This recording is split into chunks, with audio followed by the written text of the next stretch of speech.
Saat patroli sore hari, Stramo melihat ada pot anggrek yang sudah lapuk.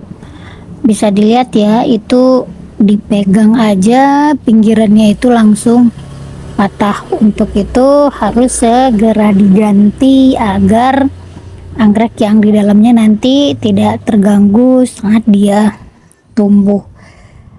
Padahal di dalam pot sendiri itu sedang ada tunas baru anggrek Cattleya. Namun dengan kondisinya seperti ini, maka beberapa waktu lagi pot anggrek ini akan rontok dengan sendirinya.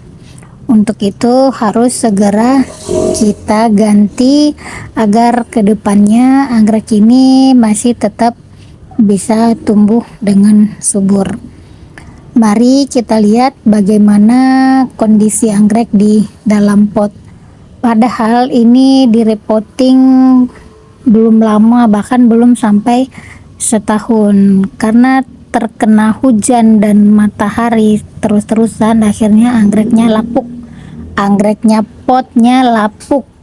Bisa dilihat itu kondisi akar anggrek dan mungkin medianya sangat basah karena sekarang musim hujan.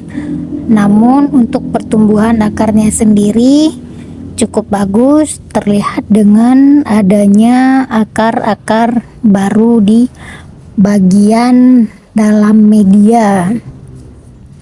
Itu akar pada saat repotting dulu harus segera kita gunting karena memang dia sudah tidak bermanfaat lagi.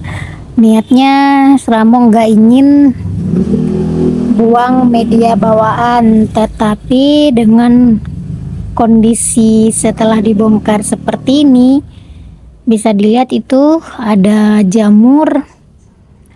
Dan lagi-lagi Stramo menemukan sarang semut di dalam pot anggrek. Memang semut sedikit tidak akan mengganggu akar anggrek, tetapi apabila sudah jadi rumah semut, maka itu akan mempengaruhi akar-akar yang baru tumbuh, akar muda. Kenapa juga semut suka banget dengan anggrek? Apakah itu anggreknya manis ya? Bisa dilihat ya, antara semut bahkan sudah bertelur, dia sudah beranak cucu di dalam pot ini. Mungkin ini salah satu sebabnya kenapa tunas itu pertumbuhannya melambat, karena memang di dalam media sudah jadi sarang semut. Kondisi seperti ini tidak bisa dibiarkan. Apabila tidak segera kita tanganin, maka hanya menunggu anggrek ini menjadi wassalam atau mati. Ini kondisinya, ini harus dicuci biar benar-benar bersih dari semut dan juga jamur yang tadi ada di media lama agar menghilang. Kita masih sortir akar ya, akar yang udah lama, yang memang akar pada saat awal kita repotting itu harus kita buang. Dan timing yang tepat untuk merepotting anggrek Cattleya adalah pada saat tunas baru tumbuh. Itu bisa dilihat ada tunas baru, berarti akan ada akar baru.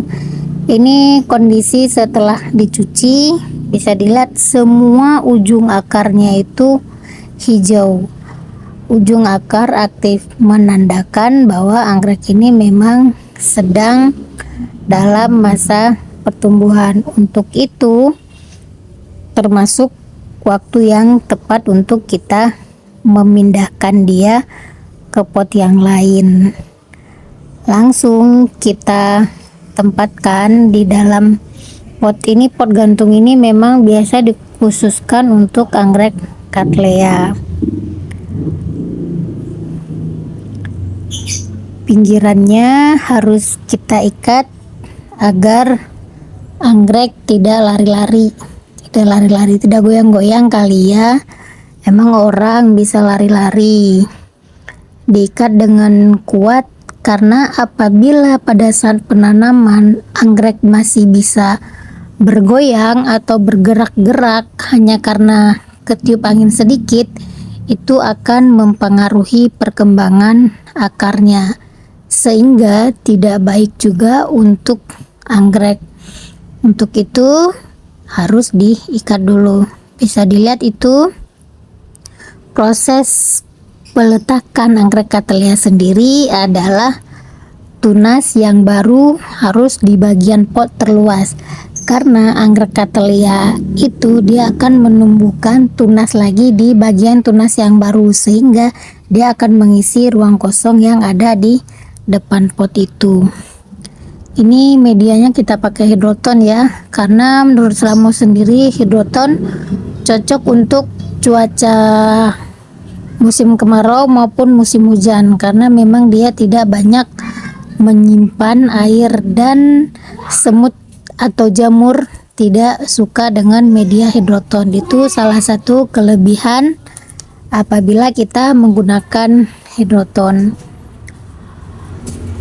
Hanya media hidroton ini yang memang tidak akan asam dan juga tidak akan terurai. Oke, inilah hasil akhirnya. Selamat